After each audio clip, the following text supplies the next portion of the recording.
Welcome back to this Forged College Explainer. Today, we're officially acting as chief engineers to assemble your final, fully functional Solana program entry point in this capstone build, deploy a functional program entry point.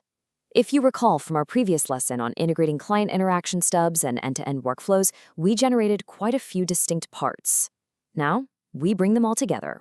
Think of this explainer as the master blueprint. We're taking everything you've learned and turning it into a single, deployable artifact that is entirely ready for client interaction. Let's get our hard hats on and start building. Okay, let's look at today's schematic and review the exact steps needed to get our project off the assembly line. We're going to run through the capstone assembly, establish our project acceptance criteria, build out the deployable binary, wire up the client test harness, hit our 3 verification checkpoints, and wrap it all up with the verification report. All right, let's kick things off with Section 1, the capstone assembly. Calling back to our previous work, it's finally time to wire all those separate components together. We're integrating your validated code into one incredibly cohesive application.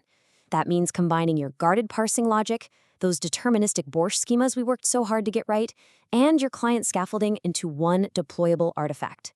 The ultimate goal here? Creating something that can be exercised end-to-end on a local validator or directly out there on devnet. It's the moment all the pieces of the puzzle just snap perfectly into place. Moving right along to Section 2, Project Acceptance Criteria. Look, before we actually build, we absolutely need to know the quality assurance standards required for this factory floor test. You can't just ship a product and cross your fingers, right? To pass this capstone milestone, you must deliver a deployable BPF binary. You also have to prove your serialization works by successfully handling at least 3 distinct payload variants. Plus, you need to provide a runnable TypeScript client interaction harness, and finally, hand over a concrete 1 to 2 page verification report. No silent failures, no mysterious system panics, just verifiable working code.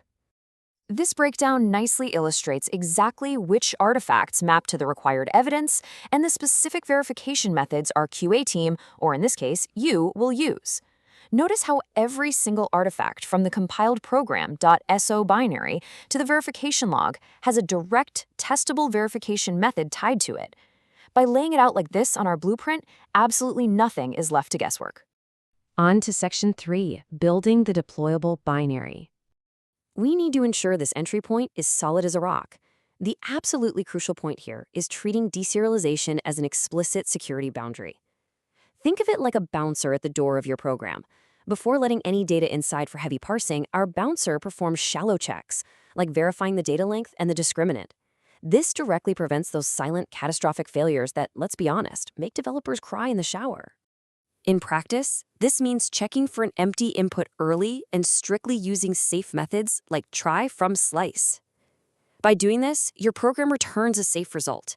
If malformed data tries to sneak in, it will gracefully log a borsh deserialization error rather than causing a complete system panic. It seems like a tiny detail, but it literally makes a massive difference in your program stability.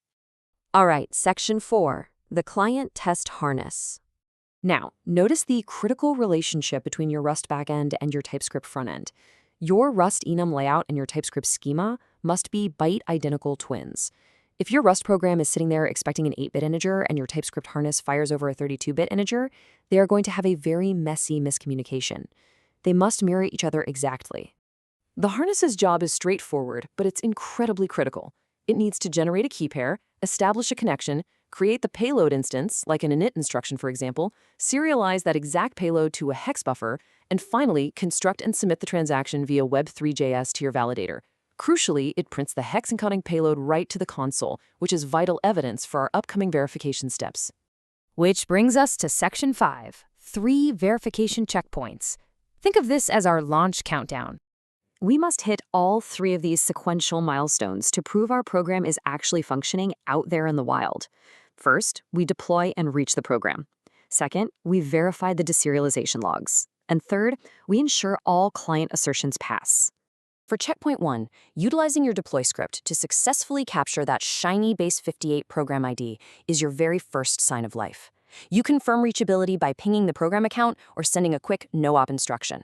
When you get that RPC success response back, boom, you know your program is alive and breathing on the network.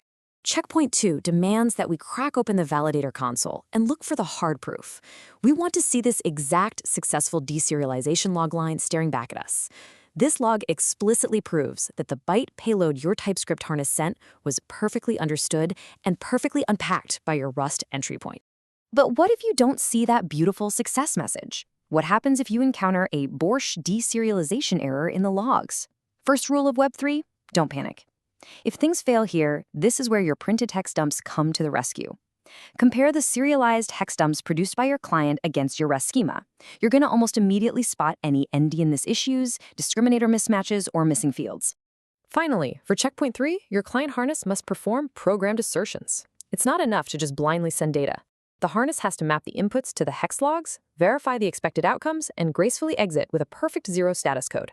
If any test fails, it should loudly print exactly which case failed and exit with a non-zero status. Bringing us to Section 6, the verification report. So what's the actual deliverable we're taking away from this engineering adventure? What ties this whole capstone together? It's the verification report. This is your portable, auditable proof that your program is client interaction ready. It proves end-to-end operation by tangibly linking the hex dumps generated by your client to the precise deserialization logs produced by your program. And hey, let's keep the workspace tidy. When you submit your final capstone project, package only these specific reproducible artifacts into a single folder. We're talking the compiled program.so, your automated deploy script, the deploy info JSON file containing your program ID, the client harness invocation example so others can reproduce your work, and of course, that final verification report.